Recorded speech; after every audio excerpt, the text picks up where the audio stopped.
I'm joined now by Zamantungwa Mbeki, Gauteng manager at the South African Human Rights Commission. A very good afternoon to you, Zama. Thanks very much for your time. For the first time in 20 years, clean drinking water flowing from their tap.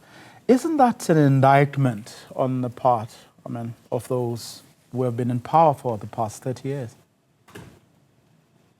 Thank you, Vuyo, for having us. Indeed, it's been a very long time coming for the residents in Hammanskraal, who've been waiting for this day, for those who are who have been affected by this challenge. And I think it goes to show, on the one hand, that the state is able to actually provide, but what is actually, illustrating is that it should take at least these 20 years to get residents of Hammanskraal to where they are right now. And I think for those residents, that is rather disappointing that it had to take that long. Isn't it also perhaps raising questions or pointing fingers even?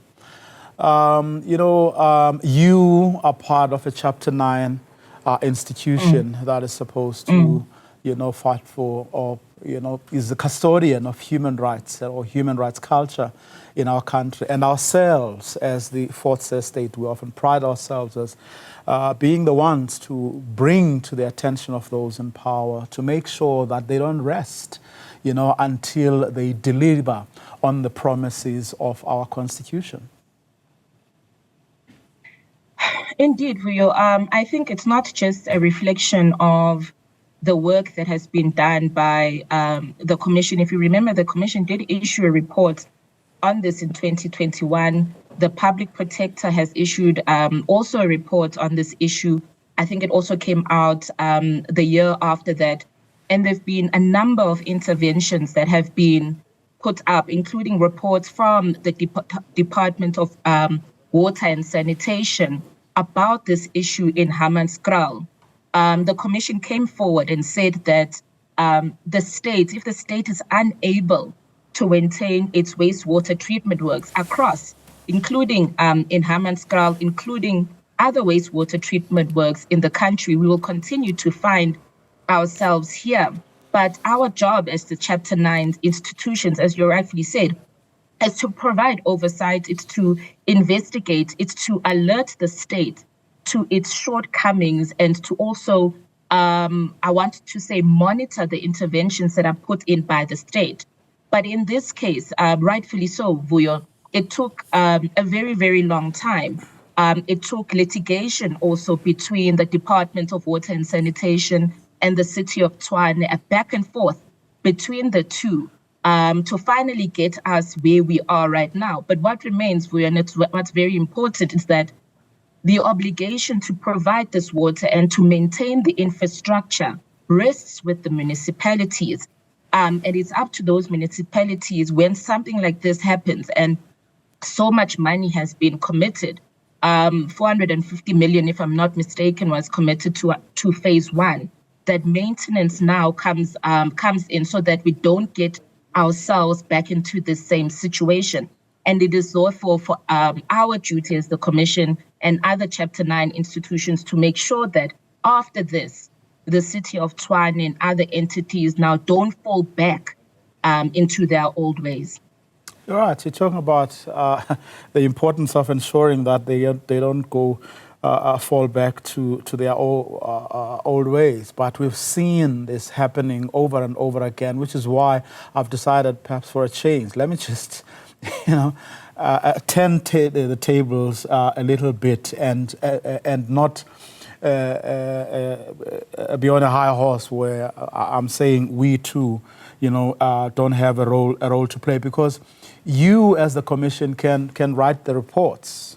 as you did, we can report on this issue and bring people to platforms like these, as we have done. But the question, I guess, is whether we are doing enough. Was today you had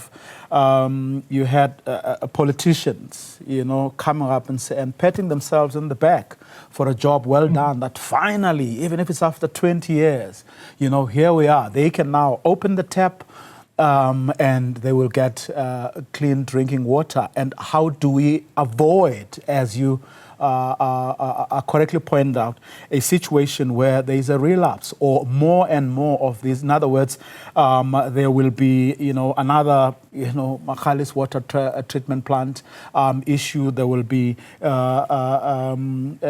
other problems elsewhere in the country. Isn't it about time where we say, hang on a minute, we've been doing this over and over again. Yes, ultimately things do get sorted, not in all instances, but how do we avoid not only a lapse, but ensuring that things like these never happen again ever? I mean, I agree with what you're saying, Vuyo. How do we avoid this? And I think at the forefront for us is maintenance. If you look at other municipalities in Gauteng, Rand West municipality, Emfuleni, the state is investing a lot of money. I want to also include, by Emfuleni, I'm referring to the Vaal River pollution happening there, and Rand Water is the service provider cleaning up the Vaal River as well. There's a lot of money that has been invested or put by the state in these massive projects, billions of rands. And what we see is that, or what is a concern to us, is when a project is handed over to a municipality, similar to what will happen with the Vaal River one, when they are finished, that project will be handed over to Emfuleni municipality. And the question that comes forward to us, is the municipality able to maintain the infrastructure, looking at what is going on with some of the municipalities? They still remain under administration. They are sometimes unable to pay the bills to Eskom or to Rand Water.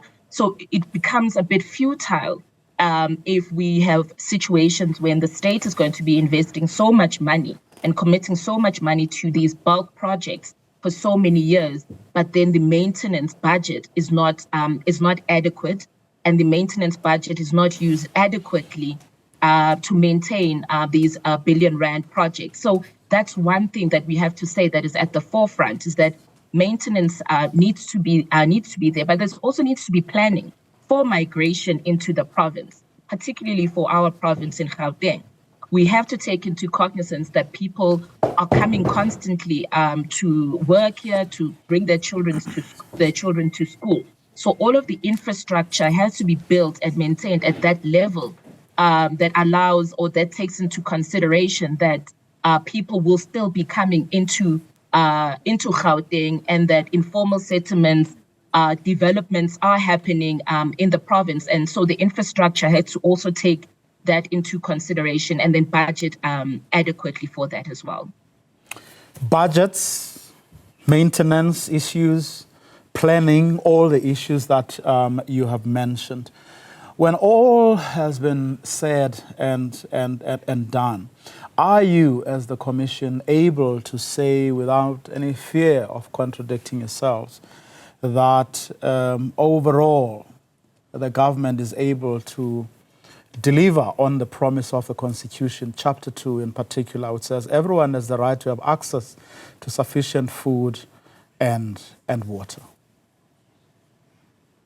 No, not at the moment. I think in an ideal world, if we were to say that, there would be no need for a commission, in essence, and we would not be receiving the complaints that we receive and that we have to investigate as the commission. I think what happens is that even when we look at our own trends, our trends analysis, is that people still come to the commission, people still go to the public protector, which means that we are still facing some challenges with delivery of the promises that are captured in the Bill of Rights in our Constitution. We know right now that across the country, including in Gauteng, we are facing a lot of water challenges that stem from whether there's water, its maintenance, and there are actually many communities that still would be able to say that the Constitution is not providing them or aiding them in their everyday lives. I think there's still much work that still needs to be done to make sure that everybody lives and finds themselves reflected in this beautiful document that is our Constitution. But I would be amiss if I were to say that that currently everything is running smoothly. I think in line with everything that we know, there are many, many challenges that are still facing that are still facing South Africans, and that the state still has quite a lot of work to do. Zamantungwa, Mbeki, thank you very much for your time. Really appreciate it.